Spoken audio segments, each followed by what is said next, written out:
Montha తుఫాన్పై గ్రామాల్లో విస్తృత ప్రచారం చేస్తున్నారు. మోంథా తుఫాన్ నేపథ్యంలో ప్రజలు అప్రమత్తంగా ఉండాలని గ్రామాలలో అధికారులు ప్రజలను అప్రమత్తం చేస్తున్నారు.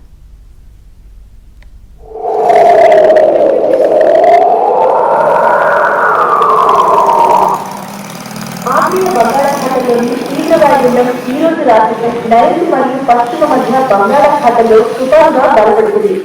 ఇది మంగళవారం ఉదయానికి తీవ్ర తుఫానుగా మారి అదే రోజు రాత్రికి కాకినాడ సమీపంలో తీరం దాటే అవకాశం ఉంది. దీని ప్రభావంతో రేపు ఎనిమిది ఈ ప్రాంతాల్లో పలు చోట్ల అతి భారీ వర్షాలు కురుస్తాయి.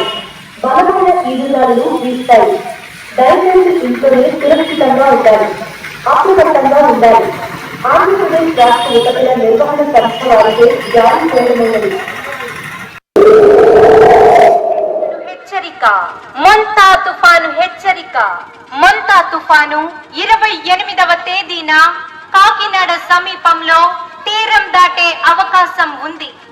గ్రామ ప్రజలందరూ అప్రమత్తంగా ఉండి తగిన జాగ్రత్తలు తీసుకోవలసిందిగా తెలియజేయడమైనది.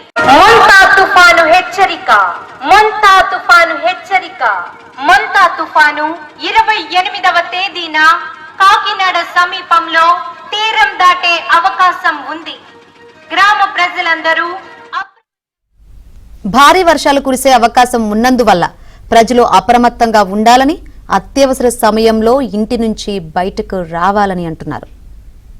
అవకాశం ఉన్నదని శ్రీయుత జిల్లా కలెక్టర్ వారు తెలియపరిచి ఉన్నారు.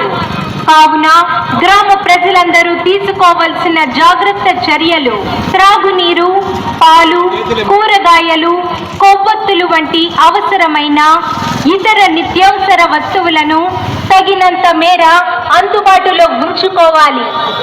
పశువులను తక్కువ ఎత్తైన లేదా నీరు నిలిచే ప్రాంతాలు కురిసే అవకాశం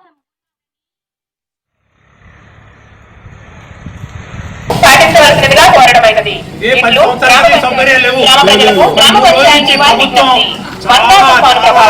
నెల 26, 27, 28, 29 తేదీలలో తీవ్రంగా కలదు. వాతావరణ శాఖ వారి హెచ్చరికల నేపథ్యంలో మన ఆంధ్రప్రదేశ్ రాష్ట్రంలో 28, 27, 28, 29 తేదీలలో తీవ్రంగా కలదు. మన ఆంధ్రప్రదేశ్ కు రెడ్ అలర్ట్ ప్రకటించిన నేపథ్యంలో వివిధ జిల్లాలలో భారీ నుంచి అతి భారీ వర్షాలు కురుస్తాయి.